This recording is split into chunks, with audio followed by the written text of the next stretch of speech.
ये 5 दिन तो बड़े पावन है, भीष्म पंचक के नाम से जाने जाते हैं। एकादशी से लेकर पूर्णिमा तक। आज चतुर्दशी की तिथि है, कल को पूर्णिमा की।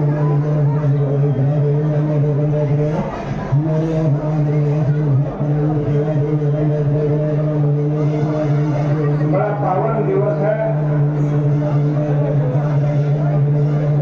आज का दिन वैकुंठ चतुर्दशी के नाम से प्रसिद्ध है।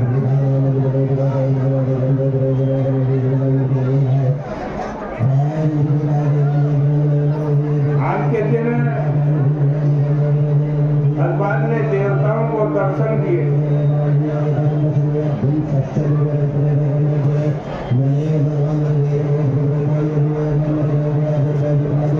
एक के दिन बड़ा पवित्र है।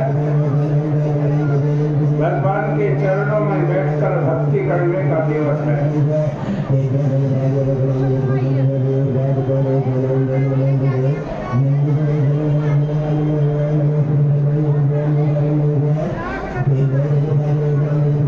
नैमिषारण्य का पावन तीर्थ है, लोक की बैठे हैं और शौनक आदि ऋषि सूर्य से प्रश्न कर रहे हैं।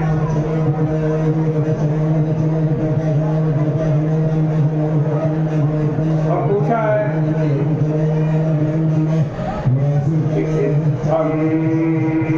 प्रभावो मासोऽयं कार्तिको विष्णुवल्लभः स्वामी द्रोहादि पापानि नश्यन्ति यत्प्रसादपि।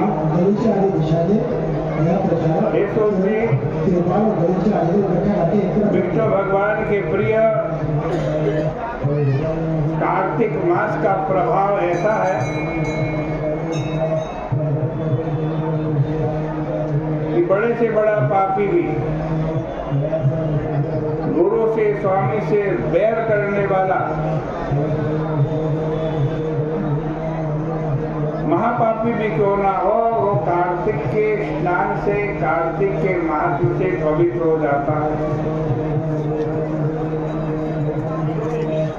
हमारे जानने की बड़ी जिज्ञासा है कि दूसरे का दिया हुआ पुण्य भी मिलता है या नहीं।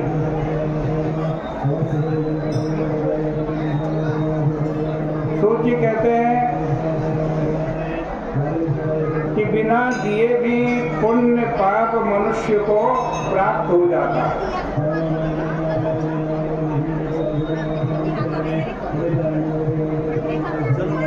जब सतयुग का समय था तब देश के अंदर एक व्यक्ति पाप या पुण्य करता था, उसके पाप और पुण्य का फल सारे देश वालों को मिलता था।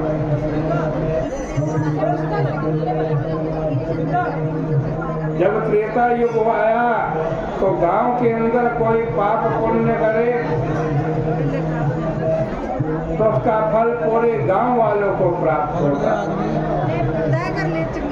द्वापर में कोई कुल में पाप पुण्य करे तो उसके पाप पुण्य का फल पूरे कुल वालों को मिलता। लेकिन कलयुग में तो जो पुण्य करता है उसको पुण्य का फल मिलता है और जो पाप करता है उसको पाप का फल मिलता है।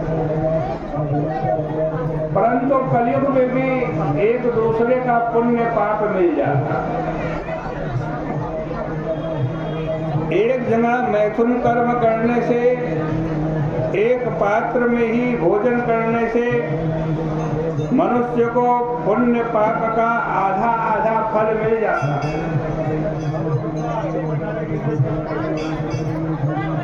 एक जना भोजन करने से चतुर्थ अंश का पुण्य पाप मिलता। पुण्य पाप करने वाले के दर्शन करने से, श्रवण करने से मन में ध्यान करने से पुण्य पाप के सब अंशों में वो प्राप्त होता है।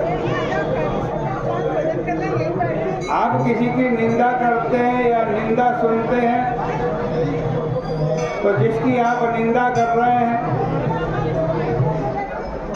या सुन रहे हैं, उसके पाप का फल उसी हिसाब से जैसी आपने निंदा सुनी है या करी है, उसका पाप आपको मिलेगा। पुण्य पाप करने वाले की जो स्त्री सेवा करती है, उसको भी सेवा के अनुसार पाप पुण्य का फल मिल जाता है। एक पंक्ति में भोजन के लिए बैठने पर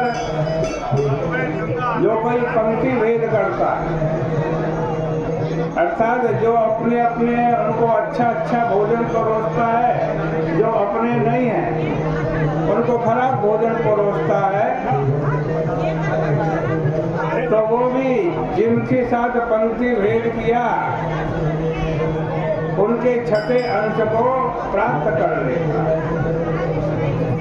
स्नान संध्या के समय कोई छू ले अथवा आप किसी से बोलो तो आपके पुण्य का छठा अंश चला जाता है। दूसरे का द्रव्य लेने से द्रव्य देने वाले का पाप मिल जाता है। चोरी से दूसरे के धन से पुण्य कर्म करने वाले को पाप मिलता है, और जिसका धन होता है उसको पुण्य मिलता है। हमने किसी से कर्जा लिया, बिना कर्जा चुकाए मृत्यु हो गई, तो जिससे कर्जा लिया है कर्जे के हिसाब से उसका पाप आपको मिल जाता है और आपका पुण्य उसको प्राप्त हो जाता है। उपदेश में मदद करने वाले भी उपदेशकर्ता के पुण्य के छठे भाग को प्राप्त करते हैं। प्रजाओं का छठा अंश राजा प्राप्त करता, शिष्य गुरु से, स्त्री पति से, पिता पुत्र से आज पुण्य का छठा अंश और पाप का भी छठा अंश प्राप्त करता। पति के चित्त के अनुसार धर्म कर्म करने वाली स्त्री पति के आधे पुण्य को प्राप्त कर ले। पुत्र या नौकर को छोड़कर दूसरे के हाथ से जो आप दान पुण्य कराते हैं, तो जिसके हाथ से आप दान पुण्य करा रहे हैं उसको भी छठा भाग आपके पुण्य का प्राप्त हो जाता है।